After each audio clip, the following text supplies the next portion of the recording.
Welcome to Future Hindsight, a podcast that takes big ideas about civic life and democracy and turns them into action items for you and me. I'm Mila Atmos.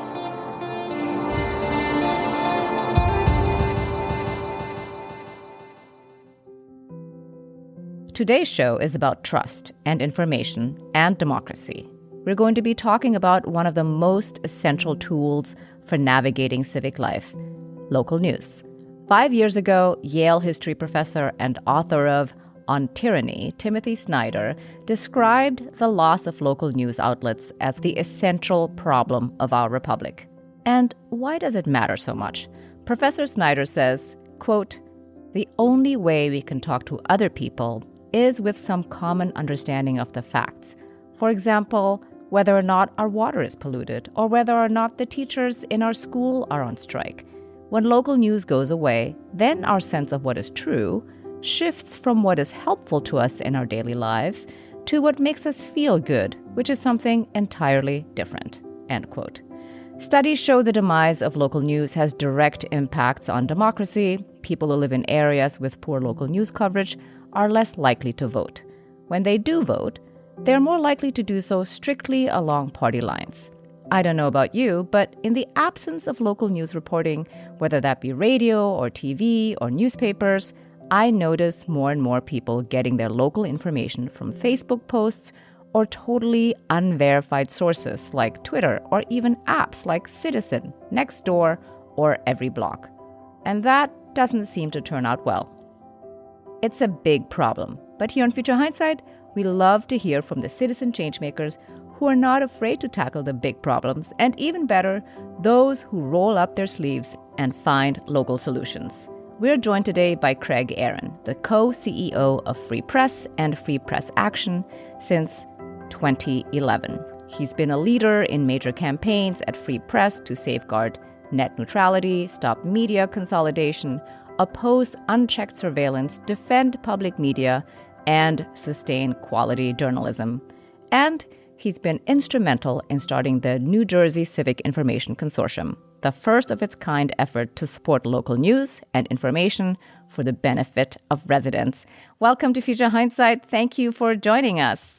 Oh, well, thank you so much for having me. Really glad to be here. I want to start with a quick definition of terms. What do you mean by civic information? And can you tell us why you feel it's so important? Yeah, I mean, my perhaps unofficial working definition of civic information would just be the information that people need to participate in their communities, to participate in their democracy, and to lead better lives. This is the information you need to know about what's happening around you that allows you to take advantage of opportunities, to address problems, and to be an informed participant in democracy, an informed citizen who can actually cut through all of that noise and misinformation and disinformation that's out there. That's what civic information is. Very simply, the information that helps us live better lives where we live. Thank you. So since Timothy Snyder warned of the serious impacts of the death of local news back in 2018, what was already a bad situation has gotten worse, right? Newspapers are now shuttering at the rate of 2 per week. Can you tell us about what has happened in New Jersey? Sure. Well, New Jersey has always been an interesting case study because in many ways, New Jersey was experiencing the dangers of losing local news and local voices long before the rest of the country. And that was a result of the fact that New Jersey happens to be a state sandwiched between 2 giant media markets, New York City and Philadelphia. And that meant that most of their news, especially when we're talking about television and radio, mass media, was serving New York and Philadelphia, and New Jersey was kind of an afterthought. And then over time, New Jersey was one of the states most impacted by media consolidation, by the concentration of ownership in fewer and fewer companies, the takeover of newspaper chains by hedge funds and others whose business model wasn't journalism and how can we do the best journalism, it was extraction. It was how can we get the most money out of these institutions, sometimes by selling off their buildings and their printing presses, or just by squeezing the product down to the bare number of journalists necessary to essentially still call it a newspaper as a vehicle for ads or as a website for ads. The story of New Jersey is the story of a lot of the country, but they were maybe the canary in the coal mine. They were one of the first states to really experience that. And that is decades, well before 2018, going back to the 80s and 90s, of runaway media consolidation combined with massive cutbacks. So where you used to have local DJs playing local music, now you have computers playing the same songs. In New Jersey, when it comes to newspapers, you saw once very vibrant, healthy institutions running into this perfect storm of the internet and the collapse of the advertising model that came with that. And this intense consolidation under the pressure to return so many profits in institutions that, for the most part, weren't based in New Jersey, cut reporters, they closed newspapers. And so a lot of local voices disappeared. And a lot of the reporters that would have been at that school board meeting, would have been at that city council meeting, would have been covering the state legislature, were no longer there to do the job. So at a time the state was growing, at a time so much was happening, the people whose job it was to hold politicians accountable, ask the hard questions, were just simply increasingly not there to do it. So you're describing a perfect storm, but also a decline that has happened in so many media markets around the country. When did your organization, Free Press, get involved in New Jersey?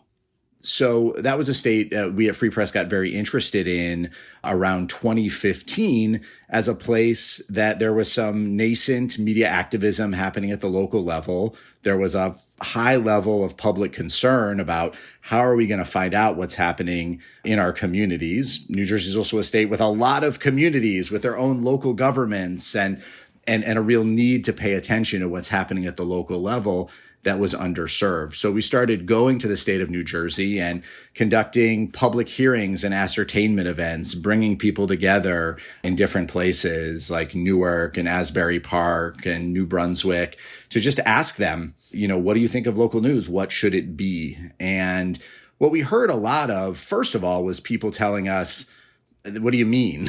Like, why would I have an opinion? Like the news, they all sort of felt like the news was just something that happened to them. You get the weather, you get the headlines, you get a crime report, but they hadn't really thought of it as something that they could shape or change. They often thought about it as something that misrepresented the places they lived. The news is something that only told the worst stories about what was happening in their city or their neighborhood, but never the good news. And one that often did a bad job of the issues that they cared about the most. At the same time, we were able to surface and have conversations about a lot of misunderstandings about what even the news was there to do and how activists and others talk to reporters. Reporters do have to tell stories. They do have to make it interesting. They don't just write about issues. There was a lot of good dialogue, and a lot of that dialogue and organizing ended up colliding with some interesting opportunities. And this gets at your comments about the Timothy Snyder raises about just how important local media is. But lots of studies show us, even before we get to authoritarianism and fascism, what we know is when there's less local media, there is less coverage of local government. People don't know why it matters. They don't know what their legislators are bringing home. Corruption goes up. Nobody's watching, nobody's in the till, nobody's investigating, nobody's following the money, to use the classic frame.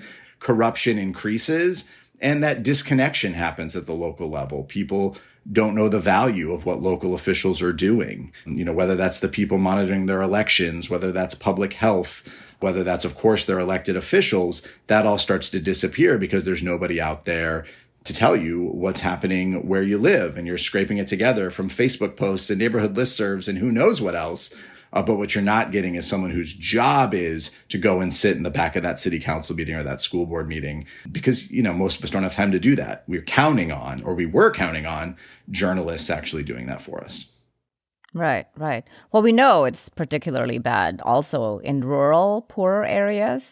It is currently estimated that 70 million people now live in so-called news deserts, where there are no local news outlets, places that get zero local reporting to what you said, it's a computer that just plays the music. Well, you're clearly very passionate about this. Tell us about the work of Free Press. How was it founded? What's the origin story? And what's your role in reimagining and reviving local news? So Free Press is an organization has been around for almost 20 years. We're actually a national organization focused on media advocacy and media policy. So the idea behind Free Press from the start was there were all these big, important decisions being made about the future of the media. Who owns the media? How should the internet work? Who's going to have access to it? That were happening in the public's name, but without their involvement or consent. And so Free Press set out to do two things. One was to establish public interest advocates in the halls of power, in Congress, at the Federal Communications Commission, in these places in conversations where there hadn't been much of a public presence, but to actually connect that to an organized constituency, to activists, to local folks, to citizens who are willing to come in and raise their voices at moments when it mattered most to try to make change. And, whatever the insight at the time was, there were some great lawyers paying attention to the minutia at the FCC, but they had no public with them. There were some activists who were really mad about what was happening in the news media, but they had no way to make change. And we've tried to put that together, working across an array of issues, but most of them connected to journalism, media ownership, issues related to the future of the internet, increasingly things like platforms and, the other ways we get the media. So we do a mix of organizing, advocacy, policy development all around those issues. And that's essentially what brought us into these conversations about the future of journalism was initially through a policy lens, through a who owns the media, how much should they be allowed to own, through a long history of advocacy around public spending on media. We have long been advocates that the public needs to invest in media and that we should use public dollars to support things like public media, but not necessarily just in its current forms of PBS and NPR and things like that, but thinking of creative ways to fill in these gaps that the corporate media have left. And that's sort of what brought us to New Jersey. We'd been involved in a number of efforts to try to return the ownership of the television station in New Jersey to New Jersey instead of to Rupert Murdoch, the owner of Fox News, who wanted to operate it for New York and elsewhere. And we saw sort of a nascent group of people trying to create some new journalism outlets and connect them. At Montclair State University, there was a novel project, the Center for Civic Media, that was beginning to connect these new innovators and practitioners who wanted to actually serve local communities.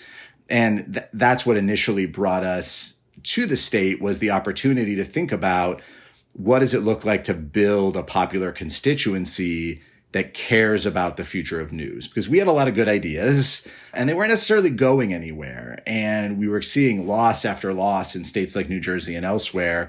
And we wanted to experiment with what some sustained organizing would look like on the local level, built around this idea of how local news should actually serve communities. And we decided to conduct that experiment in New Jersey.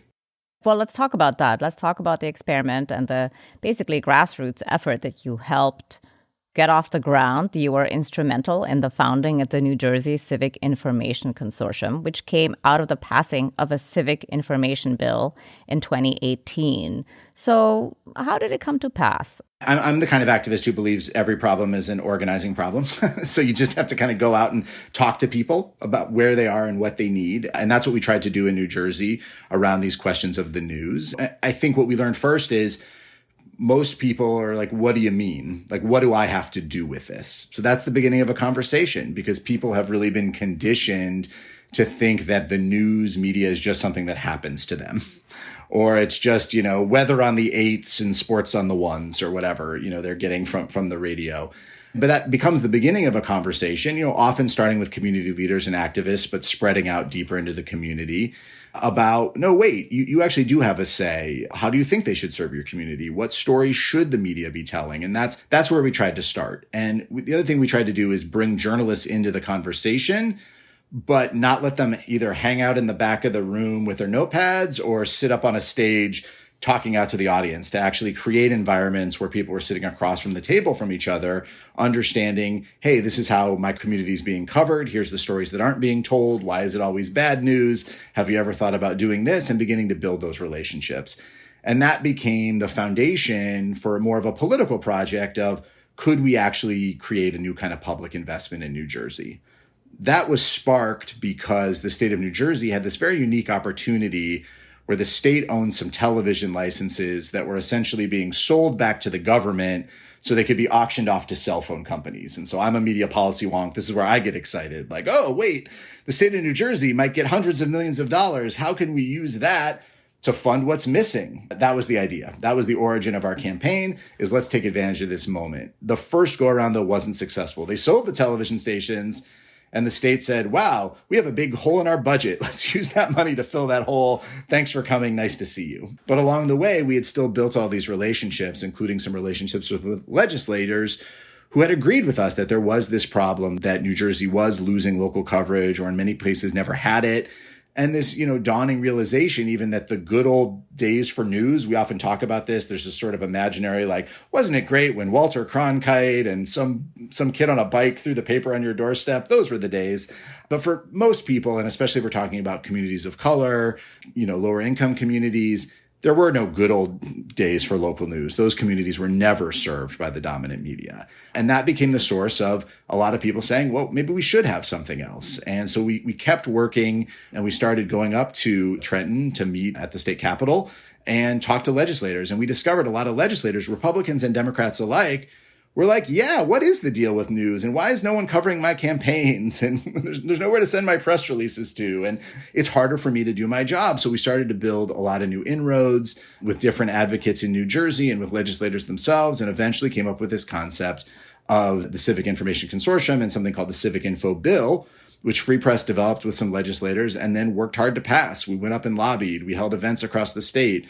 And eventually the stars aligned, and we were actually able to pass this bill. And New Jersey became the first state ever, and really the first new public media investment maybe in decades, to say, yes, we're going to use public dollars to invest in local news. And we set up an independent nonprofit funded by public money. It's a consortium because it brings together, actually, and in order to make it happen, we worked with universities in the state to essentially provide a backbone for the project, Rutgers and Montclair State and a few others, to actually build this new publicly funded foundation, essentially, that hands out grants to local news projects, working in partnership with universities and educators, and often with community groups, to provide and fill in the gaps that the media hasn't been covering, or to support new innovations in local media in the state of New Jersey. And through a lot of different ups and downs and ins and out, eventually the state did pass the bill and did invest now at this point, I think close to $6 million in the project.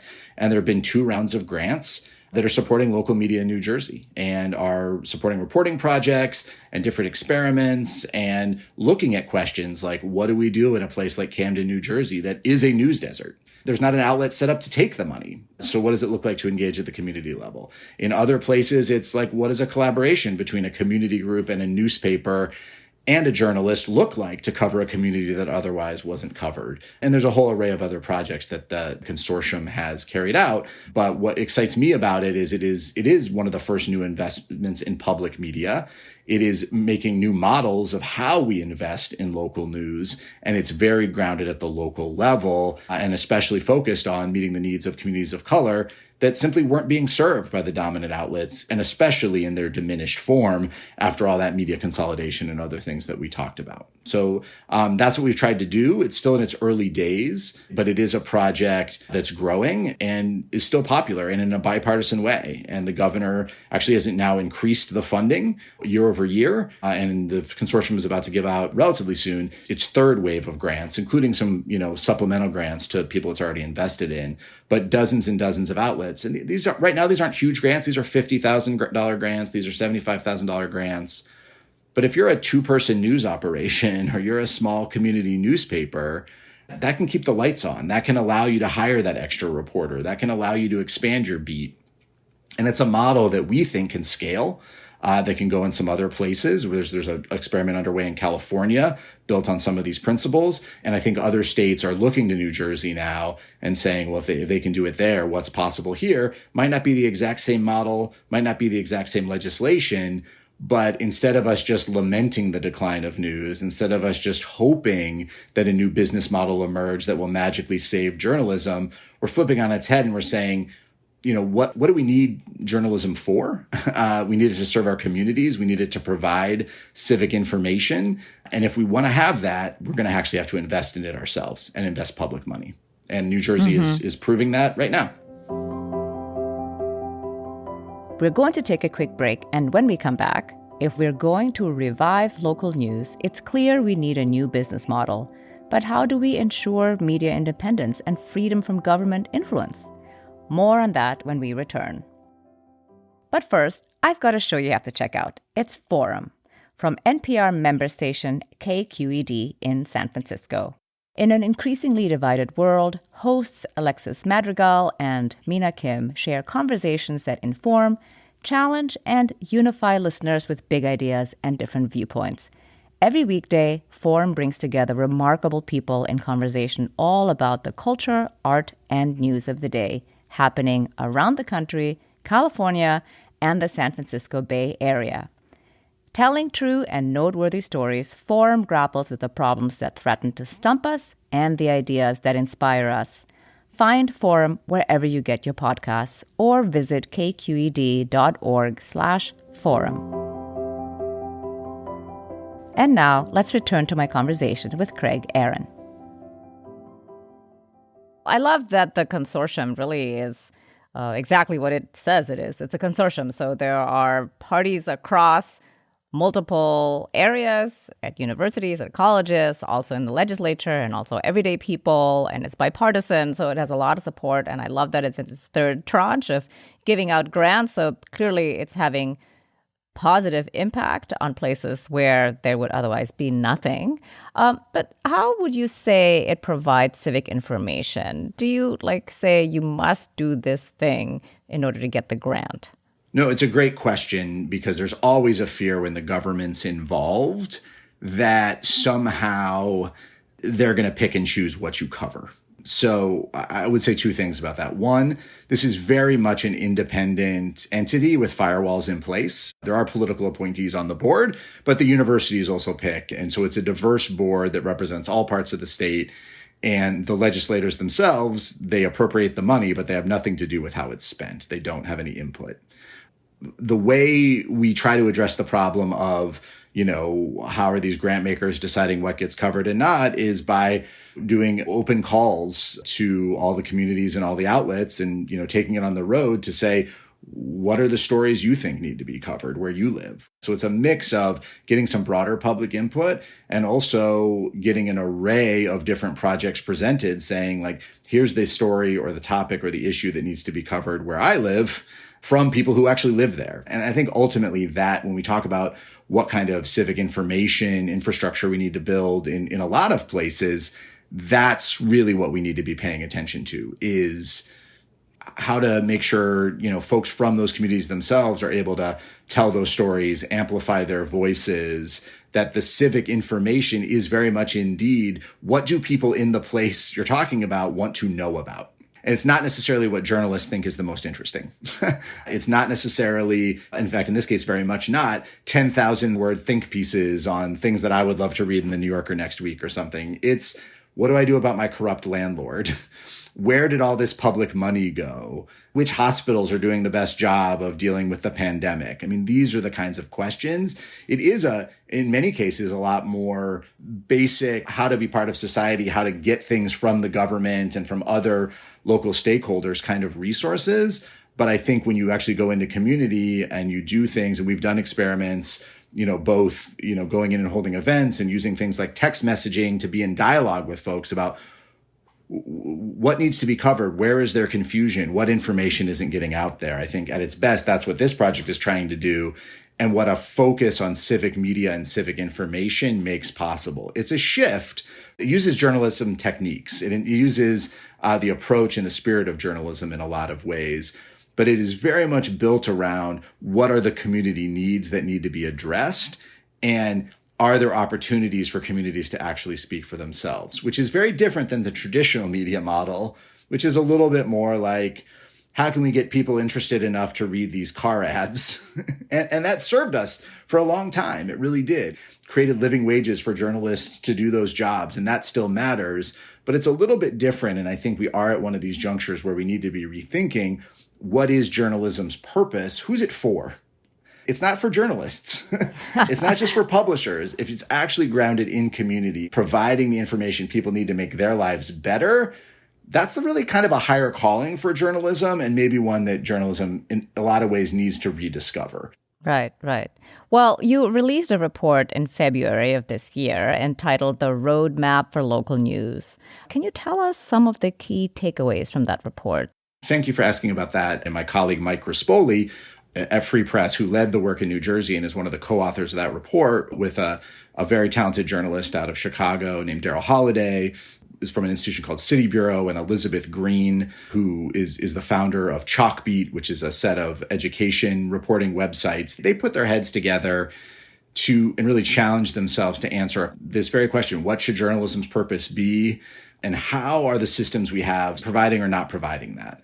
Because so much of this debate over the future of journalism, and I'll admit that a lot of the debate over the future of journalism has sort of happened at conferences among journalists who are sort of shaking their fists and saying, why doesn't everybody love journalism? And I really wish high school teachers had done a better job of saying how important we are. And not as much thinking about how do we actually ground it in community? And I think their great insight is we need to start there. We need to start with civic information. We need to start with civic media. And we need to begin investing in media along those lines, frankly, whether it's profitable or not. If the commercial system, and it's capable of providing it, but where it's not, then we need to actually step forward and come up with alternatives. It's also a call to philanthropy to say, you need to invest through this lens of civic media and civic information if you want different outcomes. And it asks philanthropists to make a significant investment in starting to set in motion the kinds of projects that we're also trying to seed in New Jersey that could actually meet local needs, starting by asking local people what they actually need. It also looks at issues of how do we provide infrastructure around this growing, emerging field so that they can be focused on local community and we can answer some questions about sustainability in the back end. And then lastly, I think in the part that Free Press cares about the most is it raises questions about what are the policies and investments that we need to actually make this viable? Long term, we think that includes public investment, but it also ensures things like how do we make sure people can become nonprofits? How do we support education and fellowships so people can get trained to work in these ways?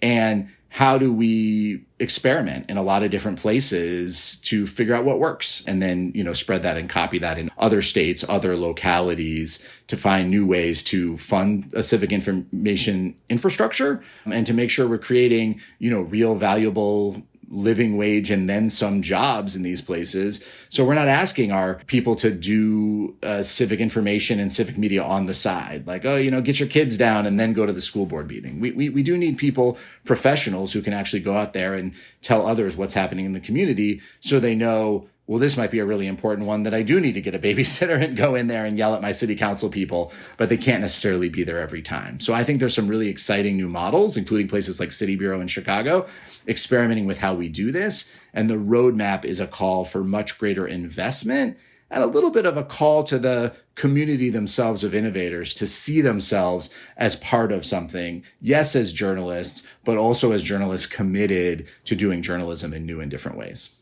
Mm-hmm. Yeah, well, it's interesting about how to make this sustainable, right? Because it can't be something that is under-resourced or it'll just die over time. And you mentioned that some of these grants are really small, but if you're independent, then it makes a big difference, which is still true. And there are all these different models. So of the models that you've seen, the philanthropy model, the public funding, partial public funding, maybe hedge funds, what have you seen that has in your mind worked well, and when you saw it, you're like, this is the one that actually might have legs?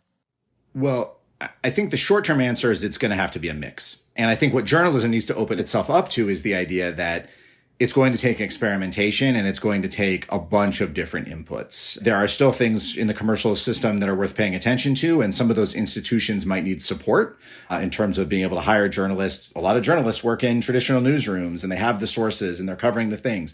we should be looking at that, but we should be looking at it in ways that say, how do we replant ownership, not with those hedge funds? That I definitely don't think works. I think that's only been cuts.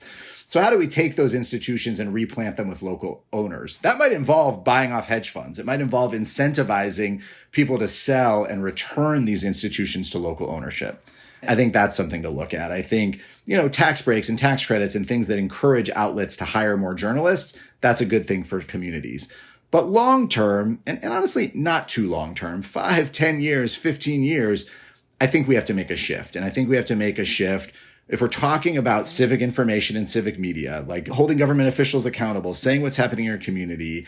I think we've run this experiment for long enough that the commercial system simply isn't going to provide what we need, or not enough. So it needs to be supplemented with, or in some cases replaced by, a non-commercial system whose responsibility is community service and not just turning a profit. There was a time when you could run a newspaper and you could have 50% profit margins, and those days are over. And again, the good old days really weren't that good for everybody. So what does it look like to actually say, like, no, we need public investment, which we're talking billions of dollars. Now, billions of dollars sounds like a lot, but we spend a lot on fighter jets, and we spend a lot on tax breaks for the rich, and we spend a lot on other things that we could invest in a civic media infrastructure that was a mix of, yes, philanthropy support to get new folks off the ground, and then public support, built on the success of public media, built on the success of public media around the world. If you look at England or Japan or South Korea, they already spend 100 times what we spend in the United States on public media. So there are models we can build on, but really what we need to do is recognize that's going to be part of the mix, encourage philanthropy to support the experiments and the advocacy to make those changes, and start to go out and talk to the public about what a new public media infrastructure could be, because they're only used to sort of something Sesame Street or, the NPR model. And I think we are talking about new locally grounded models and new opportunities for people to build their own media businesses, nonprofit, but media businesses and institutions. That's what I think will work. And I think we can see, you have to squint a little bit, but you can see in the institutions that are there today what the possibilities are. So I look to folks like City Bureau in Chicago that are training people to go out and be those watchdogs at community meetings and report back. That's now expanding. It started in Chicago. It's moving to Cleveland. It's moving to Detroit. Detroit has an amazing project called Outlier Media, where they use text messages. And, that's how people are getting their news information now. But they've actually set up a two-way conversation about what needs to be covered, where they talk to the community about what the priorities of their newsroom should be. And they found out what people wanted to know was, how do I deal with my corrupt landlord that's trying to rip me off? So they then took their reporting resources and put it on those stories. I think that's a great model. There's El Timpano out in the Bay Area, which is a Spanish language outlet, really looking at serving immigrant communities and undocumented communities that the San Francisco Chronicle is never going to serve. It's not designed to serve. NPR is not designed to serve, but is doing things like putting out literally like a listening station out at community events where people can go. It's El Timpano. It's a giant ear, and they can talk to it and ask questions about like what needs to be covered or something they don't understand. And then they take journalism resources and go out and try to answer those questions. Those are the models of the kinds of things that are possible, and that you can start to imagine if we did that at scale, there'd be a lot more and there'd be a lot of new things. And relatively, it doesn't take that much money. It's not no money, but it doesn't take that much money to get the rewards. And that's, I think, at the core of all of this is this notion of journalism or civic media as a public good. You benefit, your life benefits, even if you're not the one who paid for it. When government corruption gets exposed and you get better local officials, that's a public good. It's a public benefit. When pollution, somebody who's illegally dumping gets exposed, there's a lot of benefit. So I think the future model looks like that. It's yes, investigative reporting, but it's also real public service reporting. And most importantly, it's reporting that's grounded in community, being done by people who live in those communities themselves. Mm-hmm. So you mentioned earlier that New Jersey is now a model for proposed legislation in other states. How is that going? And what is it that other states are picking up from the legislation in New Jersey?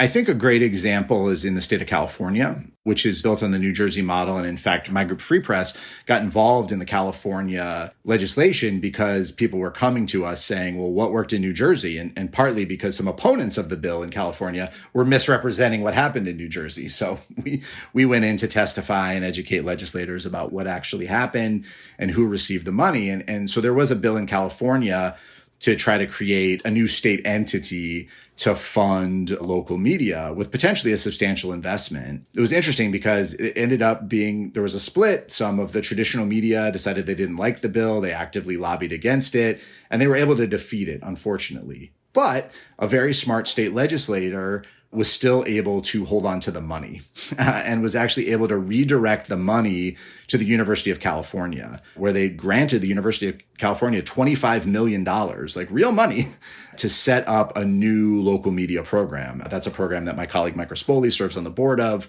and they're beginning to take shape. They're figuring out, how do we use both students and professional journalists to go out and cover community in a new way. And now it's backed by a real investment. Again, the state has nothing to do now. That money's already in Berkeley's bank accounts. Like, they'll be building it out. They're building an advisory board. They're going to be accountable if they ever want to get more state money for what they did with it. But I think it's a great example and a really a direct outgrowth of the kind of success we've had in New Jersey. So now that that's happening, we're beginning to see some other states in the early phases. New Mexico has been looking at some options on a smaller scale. States like Illinois and Massachusetts have gone as far as sort of study committees. It's a first step. And of course, at the federal level, we've also started to see some movement and interest on, what does this look like if you begin to scale it up? What are different ways that the federal government, which is ultimately who has the real resources, could do to support this? So I'm very encouraged. It's early days in a lot of these other states, but we now have these examples of, it's possible, you can do it. Maybe you do it a little differently. Maybe you do it at a hyper-local level. I mean, there have been efforts, for example, there's one in Colorado where they tried to do a local bond initiative in order to fund, an outlet to cover local media that would be based at the local library. I mean, this is the kind of like creativity and experimentation that I think we need. There are other states that have legacy programs, where they record what happens at the state legislature, or they fund a small bureau to cover the state legislature. I'm sort of for all of it, as many experiments as we can get. But I think we finally sort of crossed the line of, well, the government has no business in this, because we know what happens when you make that choice is that then you don't get these alternatives. You don't get these opportunities and experiments. So I think we're seeing that we can build institutions, we can properly insulate them from political interference, and we can actually experiment and focus on community need. And that's what makes me so optimistic that I think in the next 4 or 5 years, we'll see, another half dozen states start to move in this direction, maybe more. Right. So what else is Free Press working on that fits in with promoting more local news or rethinking journalism? Yeah, well, a lot of our work on the, sort of policy and research side is really trying to investigate and interrogate which models are the most promising. How should we hand out and spend this money? So what institutions, we don't really want one or two people deciding where all the money goes. So how do we learn from the ways we fund science, or the ways we do block grants for health needs and other things, thinking about how we're going to fund journalism? That's something we're very interested in. We're, of course, taking this roadmap project we talked about on the road and trying to get different philanthropists and other stakeholders excited. And we have this new project, the Media Power Collaborative, that is a gathering of 150 or so innovators in the space, some of them from very established local outlets like the Texas Tribune down in Austin, to a bunch of people doing startups, to academics, to other activists, bring them together to do some shared education. What's possible? What's happened before? What's been tried and what hasn't, to really develop a deeper policy agenda that they can actually get behind and pursue. So step one is really building with those folks. Then with those folks and other allies, we're, doing outreach to legislators and others, letting them know, hey, here are the local innovators where you live. Here's what they're up to. If you don't know them already, although in many cases they do because they're watchdogging and covering them, but beginning to have people see each other, learn from each other's experiments, and sort of seed this idea of, journalism can have a new and different purpose. So that's some of what we're working on, while, continuing to try to make broadband more affordable so people can access all of these outlets, and making sure the free and open open internet stays that way. So you get to choose what information you get, holding social media companies accountable and doing all those other things. Ultimately, for us, it does all connect. Like, it's just these fundamental questions of, if we're going to have a vibrant, functioning, multiracial democracy, which is something I think we should all be for, we're going to have to pay attention to the structures that support and sustain it. And the media is pretty close to the top of that list. And it's going to have a huge role in determining whether we succeed in that transition to a multiracial democracy, whether we have a true functioning democracy, or we go down the road that Timothy Snyder's warning us about, where we don't pay attention to the importance of news and information, where we don't pay attention to the importance of local ownership, local connection. We've had a glimpse of what that can look like. And, that's a path I hope we'll avoid, but the media is going to be intertwined with it in every way. And I think this moment in politics, this moment in, sort of existential crisis for our democracy is absolutely intertwined with the health of our media system. And it's why we need to pay attention to it and invest in it in different ways. The positive side of that, though, is that I've seen in New Jersey and in a number of fights in Washington, D.C. and elsewhere, that when people show up, when they care, when they get involved, they can actually have a huge influence. That bill passed in New Jersey because hundreds and hundreds of people called their legislators and said, this is important to me. And they weren't calling on something else. So the legislator said, well, it must be important. This is an easy lift. Let's do it. It happens to me all the time in Washington, where a congressional staffer will call me up and say, like, why are you driving all these calls and emails my way? It's so annoying. And I get to say, well, you never called me. And so we started driving all these calls and sending all these emails. That's why. And I think we've seen time and again, because nobody expects, not the media institutions, not the government institutions, for the public to be paying attention to these issues, to be caring about these issues. When they do, they sit up and take notice and they can respond. And there are these critical junctures, these intervention points where we can make new, cool things happen. We can not just say, well, we're just stuck with the media system we have. We can actually lay the foundation for something different, something better, and something that actually serves community. New Jersey proves that. We're at the beginning of that experiment. There's a long way to go, but it is that opportunity and possibility. And I just think there's a lot more of them out there. Right. Well, I was about to ask you, what are two things an everyday person can do to restore the health of local news and civic information? You just mentioned one. Call your legislator, tell them that you care, this is what you want. And what's another thing you could be doing? Yeah, and of course, and you sign up at freepress.net. We'll tell you when those calls can be most impactful. That's not my second thing. That's just my supplement to the first. Okay. My second thing is support your local media. Read it, engage it. Tell the people making it that you're reading, engaging it. And if you can't find that local media, or that local media isn't serving you, it might be time to start your own outlet. It might be time to tell your own story. And we'd love to talk to folks about how you do that too. Excellent. So here's my last question. Looking into the future, what makes you hopeful? Every time I go into a newsroom, every time I go into a community meeting, there are people that just want to tell amazing stories about what's happening where they live. There are journalists who got into this not to rewrite press releases and not to just write down what those in power said, but they actually became journalists because they wanted to tell stories, they wanted to make a difference. I think we can give them the jobs doing that. And I think there's an audience for it. So ultimately, I'm very optimistic because I see people putting their heads down, doing the work.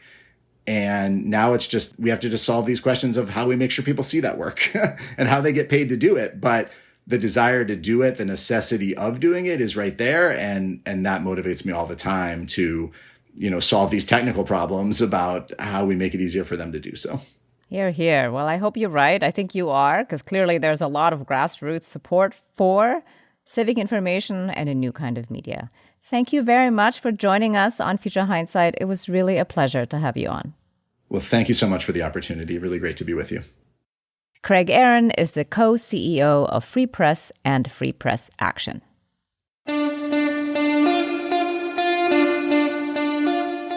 Next week on Future Hindsight, we're joined by Judge Victoria Pratt to talk about one of the most important but hardest to find values in our justice system and in our democracy, and that's dignity. Judge Pratt was chief judge in Newark Municipal Court in New Jersey and is currently executive director of Odyssey Impact, an interfaith nonprofit driving social change through innovative storytelling and media. Her book, The Power of Dignity, opened my eyes to the realities and the possibilities of our criminal justice system. That's next time on Future Hindsight. Have you checked us out on Instagram yet? We've got a bunch more tips to help you build your civic action toolkit. Follow us on Instagram at Future Hindsight Pod to get special updates, episode clips, and everything in between. This episode was produced by Zach Travis and Sarah Birmingham. Until next time, stay engaged.